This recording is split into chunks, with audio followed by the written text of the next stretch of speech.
tal? Que el Señor te bendiga. Una bendición poder en este día compartir la palabra del Señor.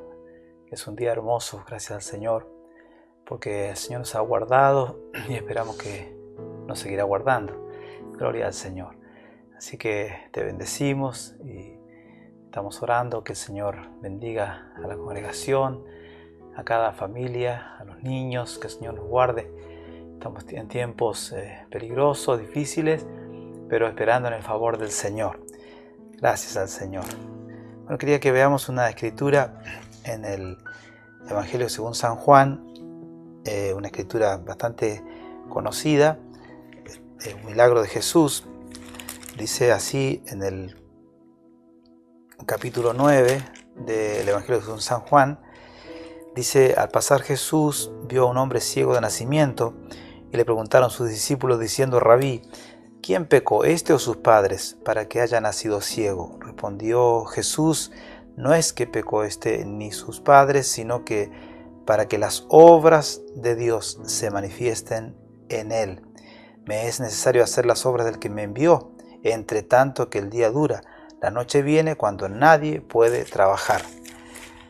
Y dice más: entre tanto que estoy en el mundo, luz soy del mundo. Y dicho esto, escupió en tierra e hizo lodo con la saliva y untó con el lodo los ojos del ciego y le dijo: ve a lavarte en el estanque de Siloé, que traducido es enviado. Fue entonces y se lavó y regresó viendo. Bueno, así terminó la historia de este proceso de sanidad que Jesús hizo con este ciego, con este método o con esta forma de hacer lodo y ponerle en los ojos, e inmediatamente se produjo el milagro.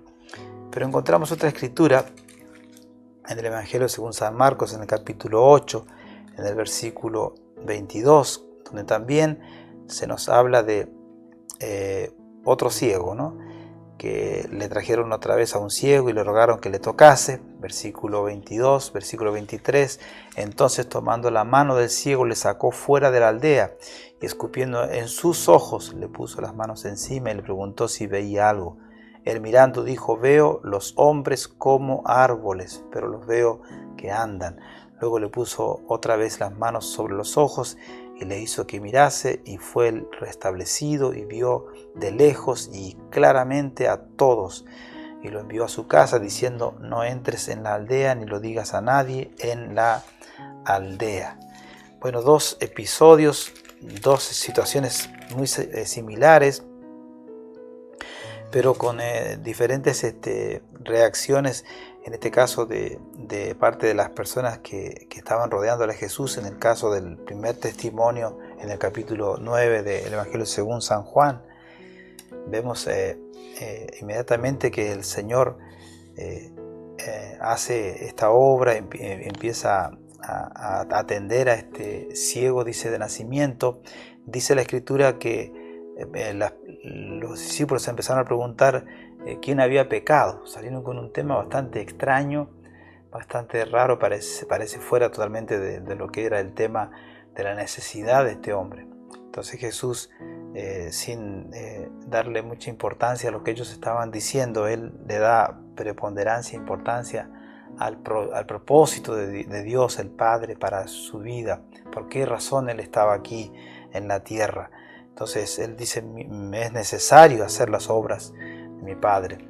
Y bueno, dice la Escritura, relatando este episodio, que Jesús hizo lodo y con esto le untó al ciego en los ojos, y el milagro fue instantáneo. En el momento quedó sano.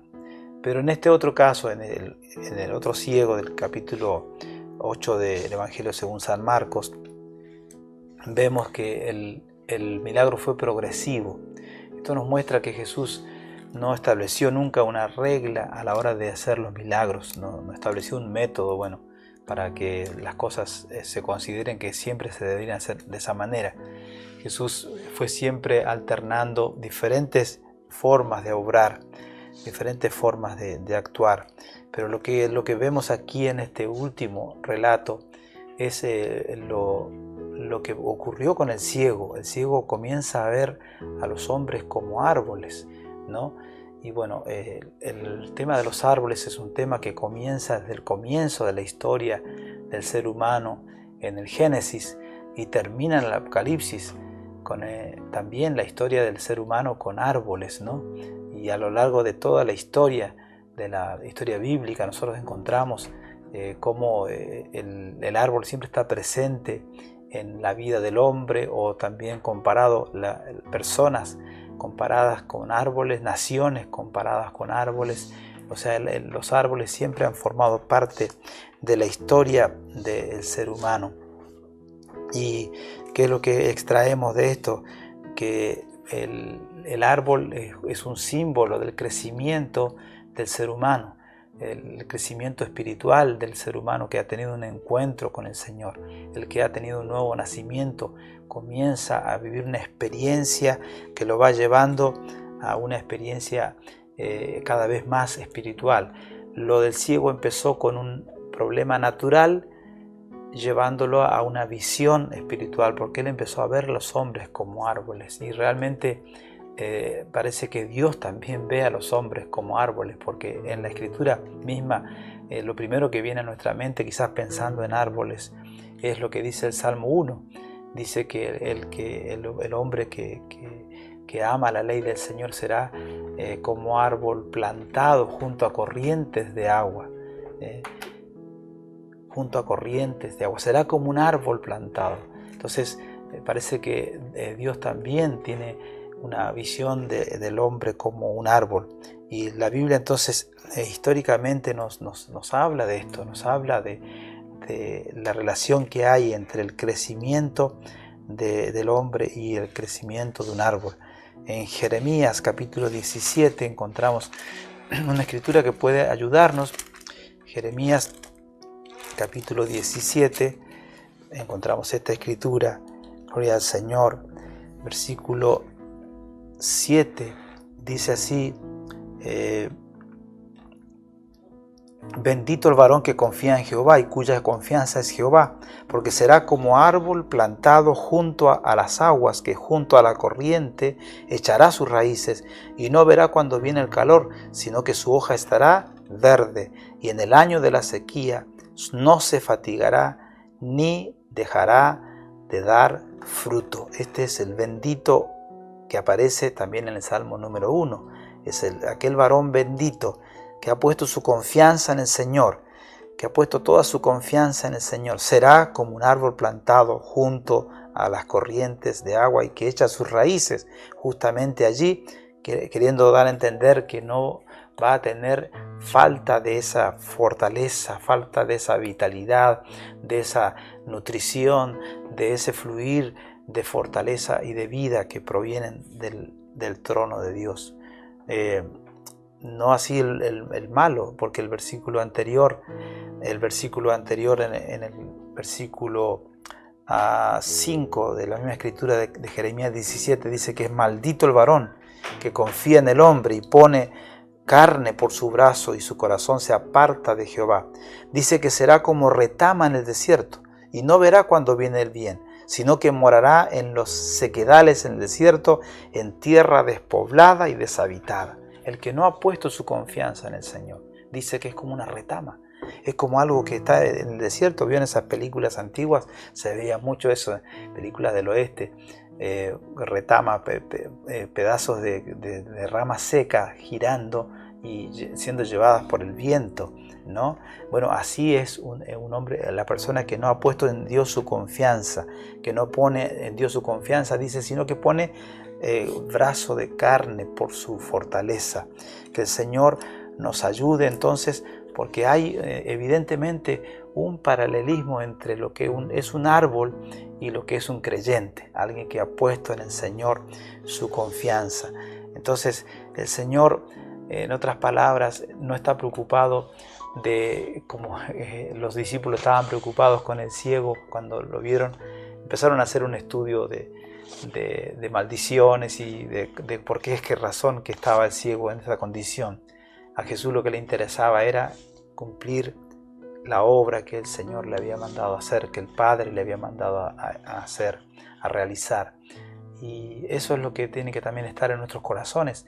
Nosotros no hemos sido enviados para juzgar al mundo, sino para proclamar las virtudes del Evangelio, y para que aquellos que son como retama que el viento lleva, vengan a ser como árboles plantados en la casa del Señor y junto a corrientes de aguas. Gloria al Señor.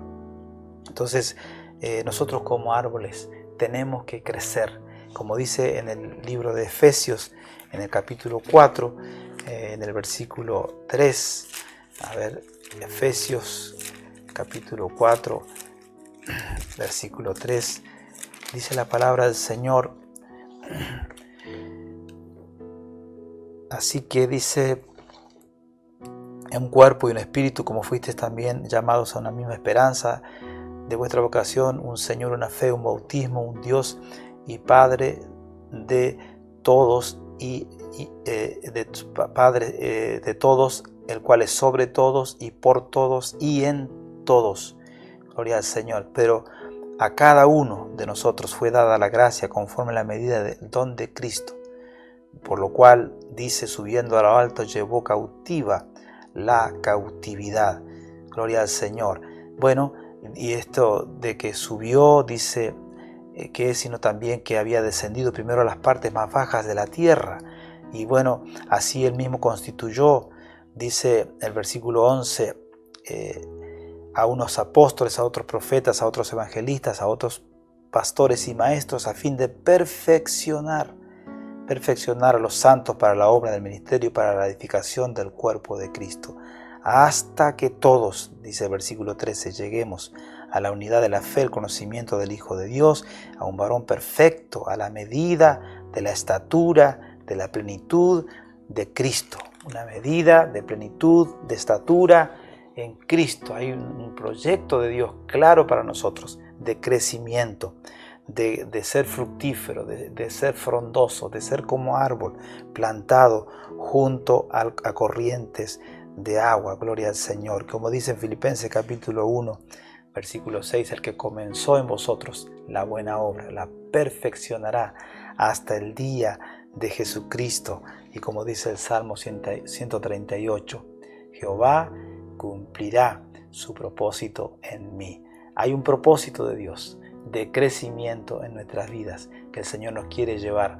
Primero nos quiere hacer ver lo que tenemos que ver, afinar nuestra vista espiritual para que percibamos las cosas que son del Espíritu.